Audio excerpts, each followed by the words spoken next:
Good morning, everyone. So, for today, we are going to discuss the philosopher Martha Nussbaum. So, I am Charcy Lidama. And Justine Abesha. And I am Paul Clyde Carbona. So, in our report, this is the table of contents of our report. So, first, in the introduction, who is Martha Nussbaum? Second, influential works of Martha, philosophical works, capabilities approach, critics to utilitarianism, emotions in good life, and last, conclusion, philosophical significance and contribution of her philosophy. So, good morning, everyone. Good morning, ma'am. Thank you for joining us today for our report about Martha Nussbaum.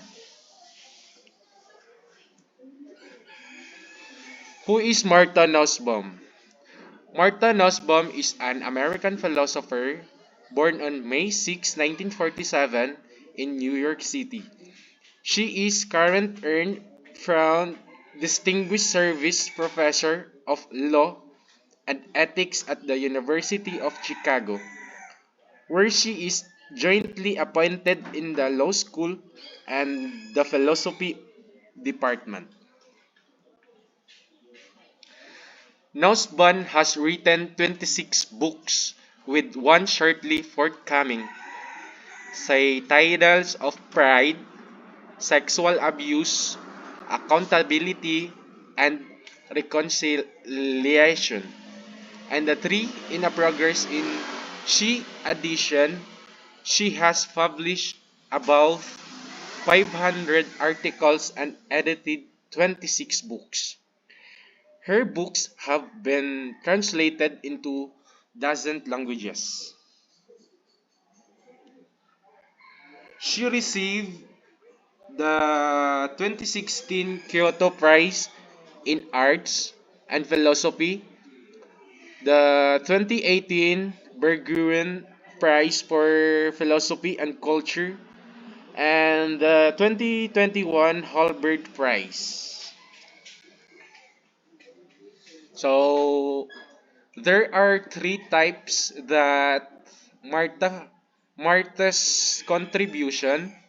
The first one, moral philosophy. Second, political philosophy, and the third is feminist.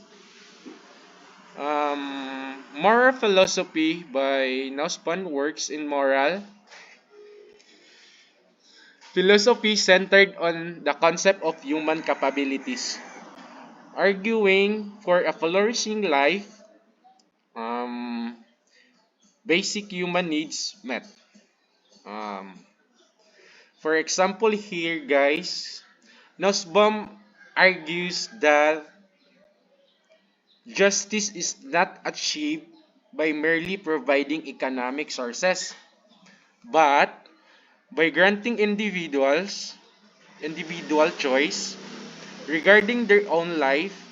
As such, in a just society, children would not only receive education but also be empowered to attain critical thinking, imagination, and emotional health. In that way, they are not just knowledgeable, guys, but also fully capable of pursuing goals generally and of participating suitable in our society.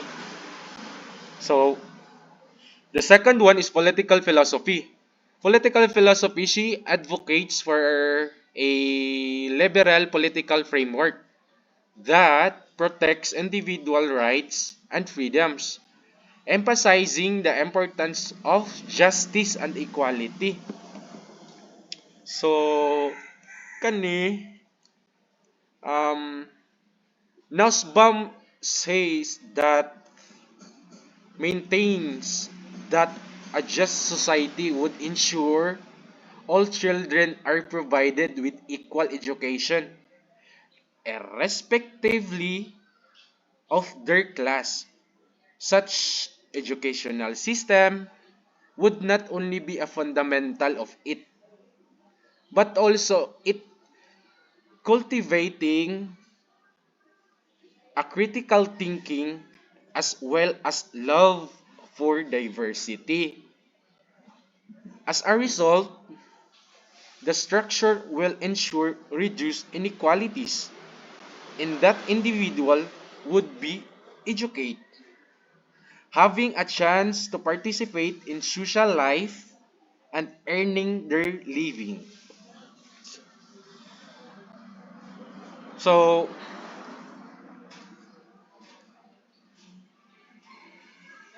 the third part, feminist theory. Nussbaum feminist philosophy critiques patriarchal structures and argues for gender equality, focusing on human capabilities and well-being. So, Nussbaum argues that in many societies, though, woman choices are curtailed by lack of access. Curtailed, it means, um, I think pinapahalagahan or discouraged. Correct me if I'm wrong, ma'am ha. A feminist conception of justice she maintains would guarantee equal access of these basic resources so that women are not simply protected from discrimination but also left with the capability to make a significant life choices. So let us proceed to the next reporter, ma'am. So, second topic is the influential works of Martha Nussbaum. So, philosophical works, capabilities approach, critiques utilitarianism, emotions, and good life. So, first is her philosophical works. So, we know that Nussbaum has written 26 books already, with one shortly forthcoming, Titles of Pride, Sexual Abuse, Accountability and Reconciliation, and three in progress, so grabe yun, no? So, in addition, she has published about 500 articles and edited 26 books. Her books have been translated into 2 dozen languages. So, mo na siguro gyud nga kuan kay sad siya sa price atong deserving pud kayo kay daghan pud kay siya contribution siya. So first book she had written is The Fragility of Goodness. So in 1986, published in 1986, and then Sex and Social Justice, 1999, Martha Nussbaum's Upheavals of Thought, 2001, and Creating Capabilities, the Human Development Approach, 2000. So these are just some of her influential books, no? So wala yun na mag-i-appeal tanan. So in her book, The Fragility of Human Goodness, Martha Nussbaum said, to be a good human being is to have a kind of openness to the world, an ability to trust uncertain things beyond your own control that can lead you to be shattered in very extreme circumstance that you are not yourself to blame. And I think that says something very important about condition of the ethical life, that it's based on the trust of the uncertain.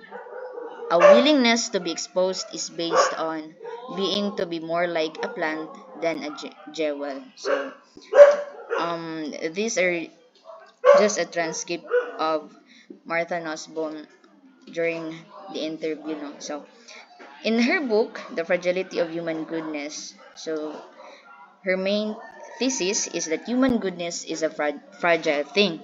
So, and it is anchored in Aristotle's living a life of virtue.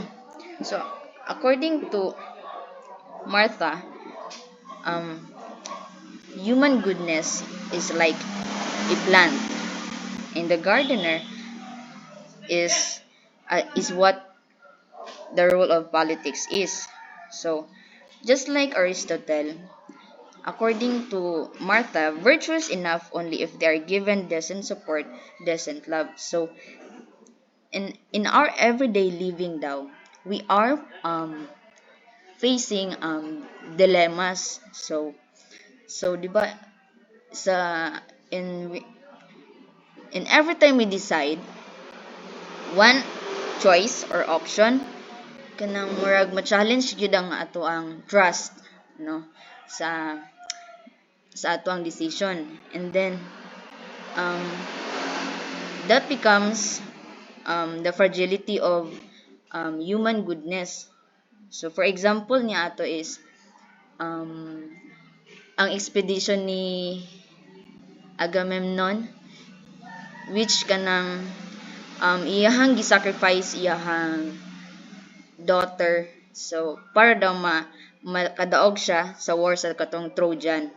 So ang nahitabo is kanang nagsalig siya sa gods, kay sa iyang expedition gods gud iyahang gi-rely bitaw. So ano ang gods nga you have to sacrifice para makadaog, you have to sacrifice your daughter, so iyang gi-sacrifice. So ang human goodness niya as a father kanang murag na challenge gyud. So diha daw we have to trust the uncertainties sa life.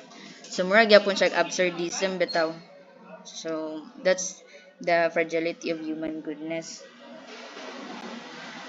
Then next is the creating capabilities and the human development approach. So this has become the kanang murag wide range gyud no nga influence gyud kayo niya up until today. So sa creating capabilities, ang question is what are you able to do and to be. So actually this model is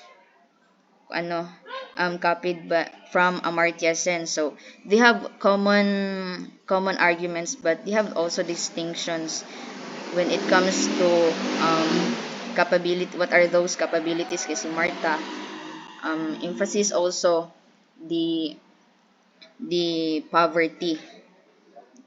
So iyahang argument. So capabilities are the doings and beings that people can achieve if they so choose.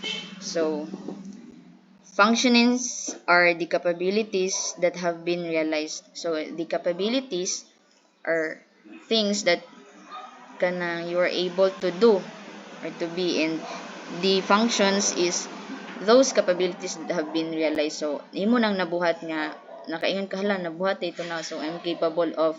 So for example ng traveling inana. Then government must not only, so during this time man good sa iyang writing, so the almost decades na 2 decades na daw na ang government is kanang murag gina-measure ang success rate nila is according sa GDP, which is according to Martha and Amartya Sen, no? Instead of looking keenly to the GDP or the gross domestic product or capita sa country, government must also be able to look upon into the capabilities for a more flourishing life of a dignity of an individual. So not only sa kanang as a whole man good siya. So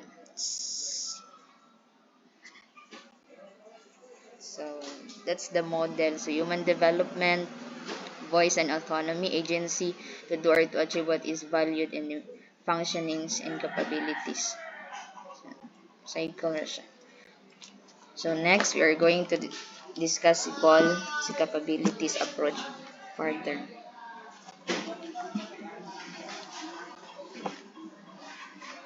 So, good morning, ma'am. This is the capabilities approach of Martha Nussbaum. Oh,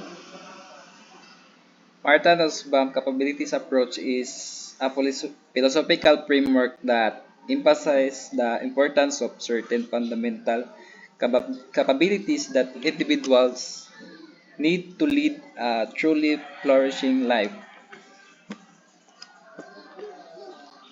So, una ang fundamental capabilities. NUSBM identifies a list of basic capabilities that all individuals should have, such as the ability to live life with dignity, health, education, and participation in political life. So, ano si Marta nga ang kailangan to sa tao is naatay lalom nga purpose or meaning sa atong kinabuhi. O para daw nga makuha nato ang atong meaning, kailangan nato nga maabot daw ang atong pinakataas nga potential para mas kaya nato maabot ang atong gusto or nga with dignity. O gana siya nga importante po daw nga naatay capabilities sa health and education tungod kay isa daw ni sa maghatag sa atoa og kakayahan or maging way sa atoa nga maabot nato atong potential or mga what if sa atong kinabuhi. Ana po siya nga importante po daw nga naatay participation sa political life tungod kay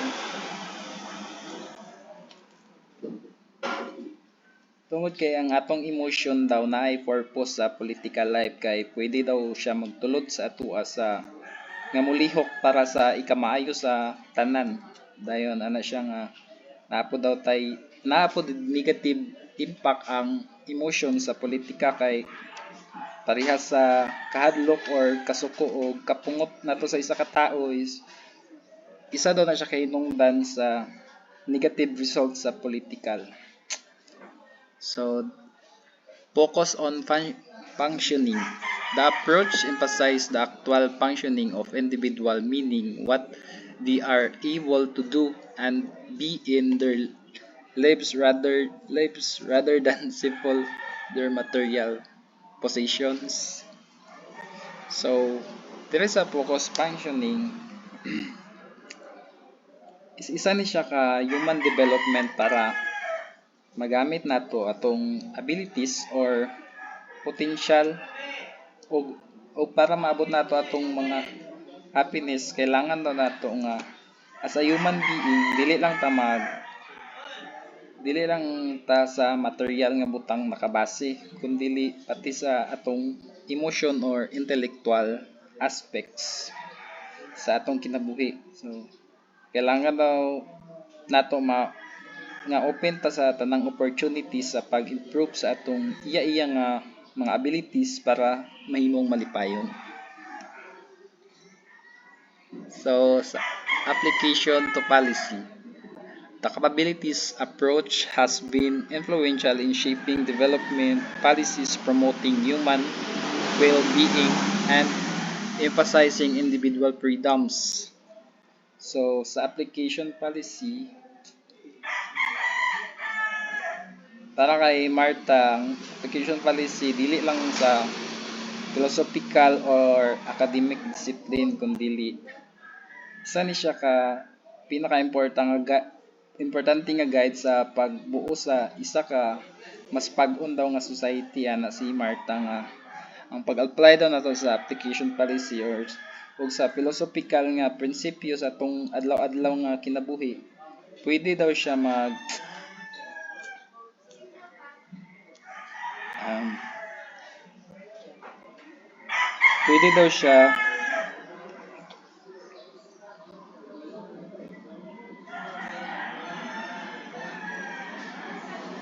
daw siya magkuan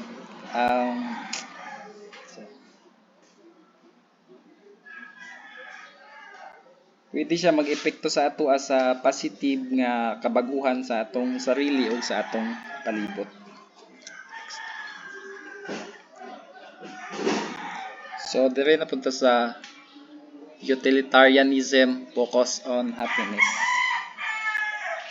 So, Nussbaum argues that utilitarian which priorities maximizing happiness for the greatest number of people fails to adequately account for individual rights and freedoms. So, there is a focus on happiness. Para daw kay Marta nga ang atong happiness dapat naa daw tay limit tungod kay pwede ni mahimong hinungdan sa pag-violate sa individual rights, especially sa mga LGBTs or PWDs. Ang maximize nga happiness daw pwede mahimong hinungdan or pwede mag-result sa pag-sacrifice sa uban nga tao ug dili siya patas para sa uban tungod kay natapakan ang mga individual rights and freedom nila. So, importance of dignity of individual dignities. She emphasized the importance of protecting individual dignity and ensuring that all individuals have access to basic capabilities regardless of their contribution to overall happiness. So, para kay Marta, ang dignity daw is isa ka process sa ug kakayahan sa tao nga gatuo si Marta nga ang atong individual dignity is naghatag sa ato og pagsabot og nag-emphasize sa pagpahalaga nato sa atong sarili ug sa uban nga tawo. And last kay sa beyond happiness, Nussbaum argues that a life worth living encompass more than just happiness, including elements like meaning, relationship, self-expression, and pursuit of knowledge. So, sa beyond happiness, para sa kay Marta, ang happiness is dili lang sa pagpangita sa atong happiness kundi pati na pud sa pag-improve sa atong kakayahan o pag-support sa atong society. So mao lang na. Thank you.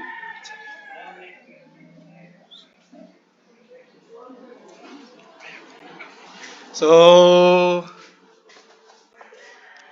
for addition, emotion and good life. So, emotions are essential and more significance cultivating emotion. So, first, emotion as essential. Nussbaum argues that emotions are not simply irrational pulse, but are the essential to human life, shaping our values, relationship, and understanding. So, as Martha Nussbaum says that put it emotions are not simply irrational pulse, rather they are part of the human experience itself because they reveal values, judgment, and commitments. It is true that emotions that one can understand what really matters, and indeed emotions connect us with our very experiences and those of others. Nausban emotions such as love, grief, and compassion help to one discern moral values and motivational. So, Nausban suggests that a grief of losing loved one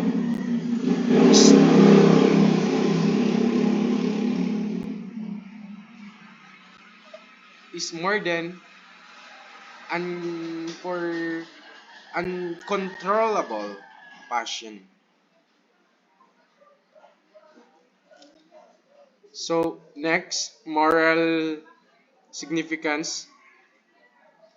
She emphasized that moral significance of emotions, stating that a good life requires the development of a range of emotion, including empathy, compassion, and love. For example, describes empathy as a crucial to moral development in as much as it makes the feelings and experiences of others be taken and responded to in situations of social justice. Empathy enables us to understand the plight another human being is going through and urgent needs to speak up to fight for a person's fair treatment and equality. So, building empathy then is significant for individual in personal and moral development. And so, for society, its development and compassionate place. Nasabtan ninyo guys? Nasabtan ninyo? Kay balik ko na mo. And the third and the last one, cultivating emotions. Nussbaum argues that societies and individuals have a responsibility to cultivate positive emotions and manage negative ones for a flourishing life. For example, here, a favor the conclusion in school curricular of training in empathy, whereby children learn to view and appreciate the world from others perspective. It it's is just such initiatives that hold the possibility of maximizing bullying and exclusivist behavior by providing the young with the emotional, towards less conflictive, and more considerate bonds. By cultivating such emotion, societies establish the basics for a more emphatic and ethically conscious conscious. So next, So, in conclusion, Nussbaum's works has had a significant impact on academic discourse, inspiring generations of scholars in philosophy, political science, and related fields. Her ideas on human capabilities and justice have influenced policies and programs aimed at improving the lives of people around the world. Nussbaum's work remains highly relevant today, offering valuable insights into the challenges of globalization, inequality, and the pursuit of good life. So, for Nussbaum, philosophers should be, as Seneca put it, lawyers of humanity. Make what you think and feel count. The examined life has global dimensions. So that's it for today's discussion, and we are your reporters, Charcily Dama. Justine Abesha, and Paul Clyde Carbona. so thank you everyone. Thank you.